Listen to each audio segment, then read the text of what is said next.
that time of year. Stock up what you can, right? Yeah. All right, which one do you go to first? Count Chocula? You snooze, you lose. Yeah, that's the one you go to. Yep. Faux show.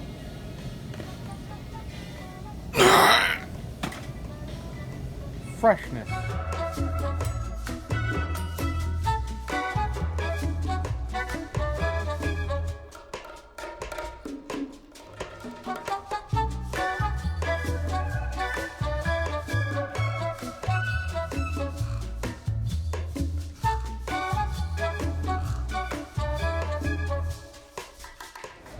So I'm at Best Buy, X-Team, and checking out this rack. A lot of them are kind of picked over or whatever, but we did see this one steelbook, and it's a Leprechaun limited edition steelbook of all 7 films, and I think there's digital, right, babe? Digital Absolutely. Too? I think that's a good price for $28 for 7 films, steelbook blue. I think that's really awesome. Just an observation, folks. There's that other rack on the other side of it, and I'm not gonna lie, I really actually kind of dig this artwork. Wasn't the greatest installment in the franchise, but I actually really like that art. Looks like they're kind of stacking up for the fall season here, honey. I would say. Scary movies. Scary movies. I'm glad that Best Buy still carries something, even though they don't carry a lot. At least they're still somewhat in the physical media game. On a couple flicks. Gonna get this Casper on blue. And then that Leprechaun steelbook, definitely going to pick that up for sure. I think that's sweet. Happy Media. Filling the shelf here from Solder. The slogan is Happy Media. You like that, honey? Yes. Happy Media. Yo, GG, what did you pay? They want $210 over here for it. Look at that. Checking out some goodness. How's the hair? Hair okay? Hair's good enough. Okay, Cinema Showcase. This episode is going to be kind of a flashback to some of my earlier episodes. Once in a while, you know, especially in the days when me and wife have been revamping the media room and reorganizing shelves and adding new shelves and whatnot, you know, you get a chance to really get up close and personal with a lot of your titles that you may have not, like, you know, put your eyes on or put in your DVD or Blu-ray player for a while. So today's episode, we're going to take a look through some of the library, and I'm going to pick out just a certain few and talk about why they're important to me. And we're going to continue this theme throughout the month of September as well, because I have some special guests coming up on the show next month that I'm thrilled that they're going to be a part of the program again. You may recognize some of these faces. We're actually all going to be talking about some of our favorites and some of the ones that stand out to us in our libraries, in our personal libraries, and the personal reasons why we connect to those films so easily. And so without further babbling and just keep going on and on, we're going to show you some clips and we're going to talk about some cinema. First title up on Cinema Showcase today is going to be a Kino Lorber release, and that being titled Up the Creek from 1984, starring Tim Matheson. And I bought this from Encore Records in Ann Arbor, Michigan for a price of $7.55. Worth every single penny, folks. If you guys have not seen Up the Creek, all I can tell you is go grab a copy immediately, throw it into your Blu-ray player, and enjoy to the fullest and maximum amount possible. And let me tell you something. This film starts off with a bang. It starts off with these characters that are introduced one by one, and instantly you connect with them. As far as like the quality of type of comedy that was put out in this time period, it doesn't happen anymore. There's no such thing as that type of quality in these films. And me and my wife are having a discussion about comedies today, at least modern day. I feel like the characters, you can't even separate them. Like, you can't tell one from one. And in this film, that's completely the opposite. All these characters set themselves apart from each other, and you actually care about all of them, and you laugh at them, and you like them. They're all likable characters. So that's one element I feel like in modern day cinema that's it's missing. It's not there anymore. But just a quick, small little tidbits on Up the Creek. I'm going to show a couple of my favorite little bits. I don't want to spoil too much, but all I can say is Tim Matheson is amazing. I actually heard that they were going to cast Michael Keaton in his role of Bob McGraw in this. I love Michael Keaton, but I'm actually happy that Tim Matheson landed up playing the character of Bob McGraw because he kills it. The other characters that play alongside Tim Matheson's character in the film are absolutely great, and they support his lead role very, very well. So picture and sound quality on this Kino Lorber release are fantastic. I don't think I own one Kino Lorber title that I've been disappointed in. Definitely pick Up the Creek. Here's a couple little sneak peeks.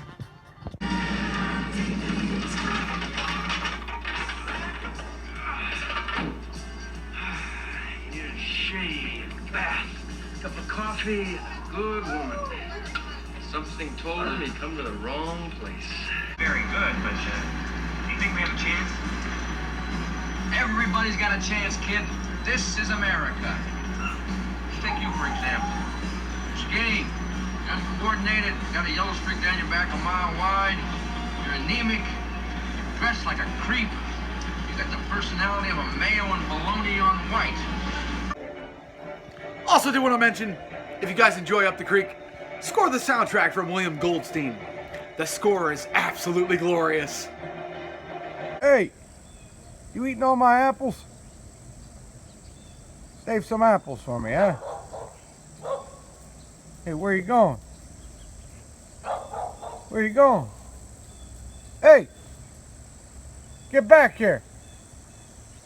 So this next film on Cinema Showcase is a film starring Daniel Stern called Bushwhacked, and this one I'm absolutely thrilled to talk to you about. This one I discovered when I was really young. I think this dropped out in 1995, I believe this was released. And as some of you know that watch the program, Daniel Stern is probably my favorite actor. Michael Shannon's a close second. There's a lot of them. It's tough to say, but Daniel Stern has been one of my top guys forever. He's the lead character in my favorite film of all time. But anyways, he plays a character named Max Grabelski in this film, and this is a film that honestly, like, I would own on all three formats. I have the VHS. I recently upgraded to the DVD, and if it was actually released on Blu-ray, you bet your ass I would own it. But anyways, Bushwhacked is just a very fun, lighthearted family comedy. Daniel Stern plays a great character that's set up, and I don't want to spoil too much. I do want to show you a couple tidbits, but all I can do is say is top to bottom, Greg Beeman directed this film, and whoa, hair's blowing in the wind. But anyways, I really, really love this film. I think it's like it goes back to, again, like I was talking about with Up the Creek, like the quality of how they made these films. You know, like the world is different, society's different, the way people shoot film is different and write film. But I just know that if you guys haven't seen one of Daniel Stern's classics, Bushwhacked, you could probably get it for a couple bucks. It's definitely worth it. The rewatch value on it is significantly very, very high. Can't recommend it enough. Bushwhacked, folks.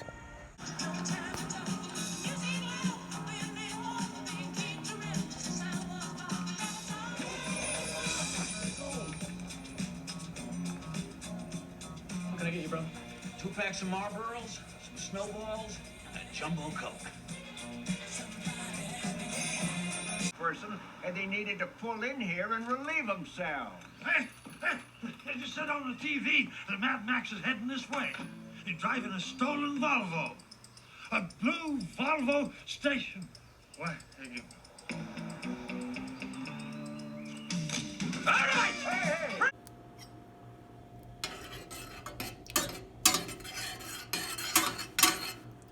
Chicken noodle. Chicken. Oh! Oh!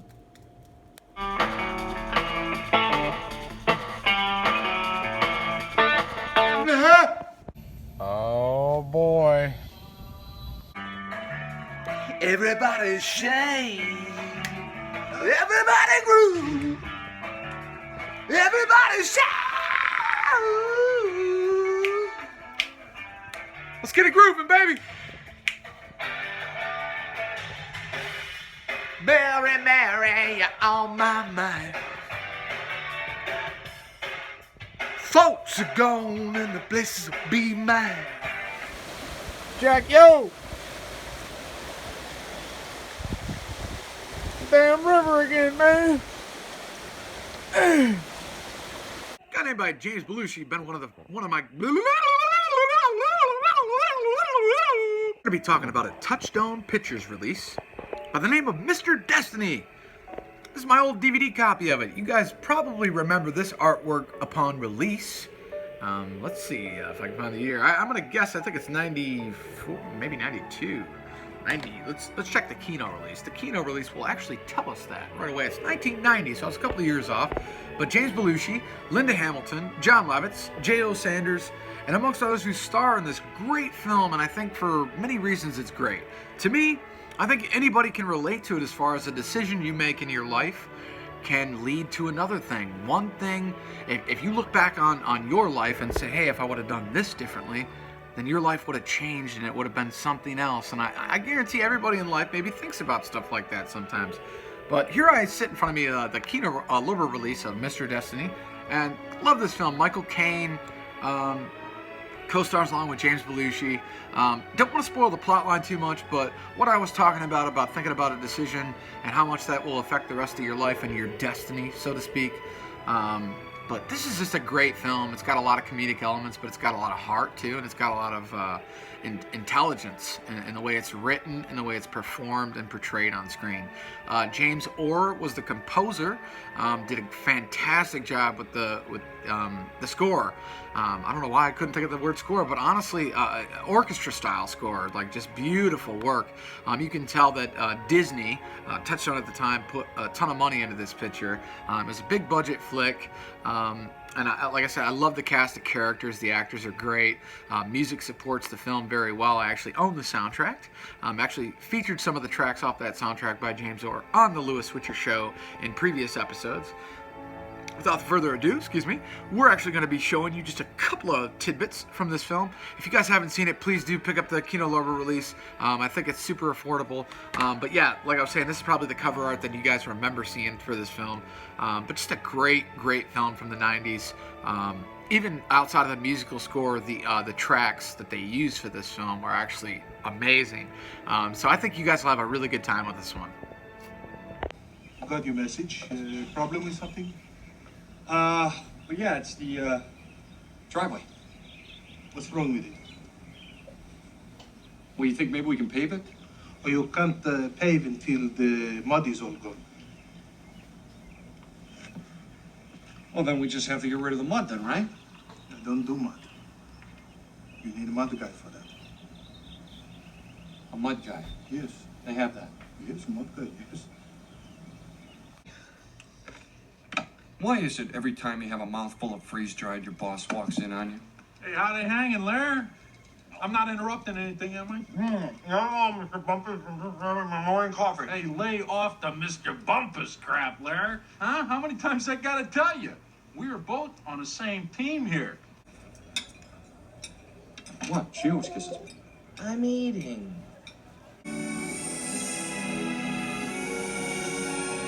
But nothing in my wildest imagination could have prepared me for what came next.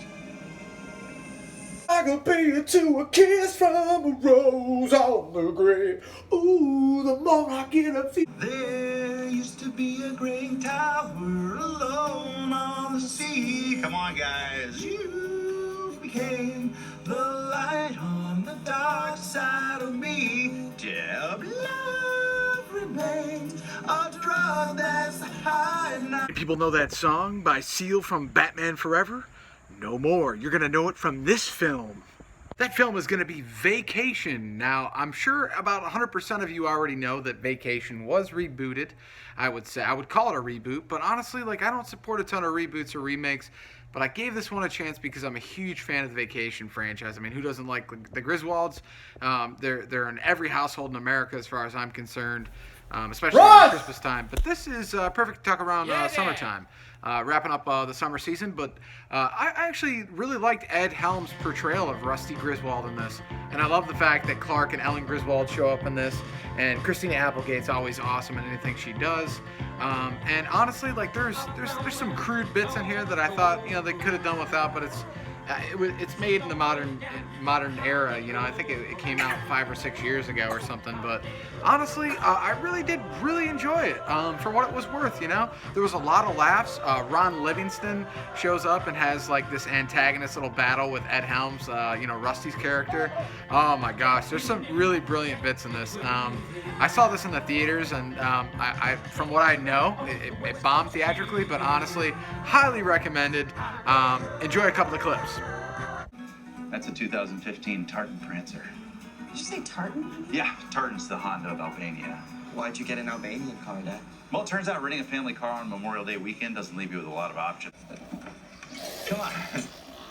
Oh, there you are. Whoa. Yeah, come on, man. What are you doing? Come on, we're sparring. We do this all the time. You never, come on. Hey, don't hit your old man. I want to be a part. Whoa! Yes.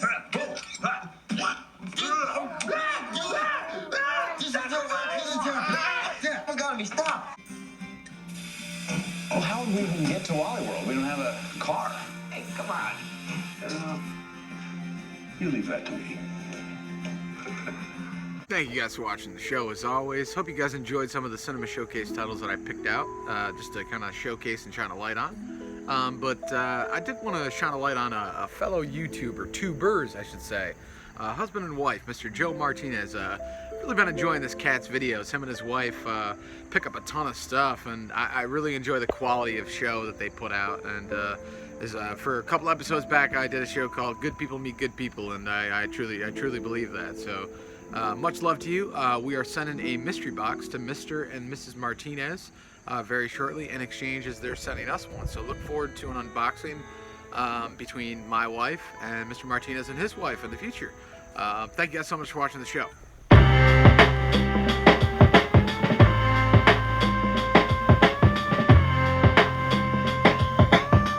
Wanted to have a conversation about this 3-film pack that I purchased, The Sandlot.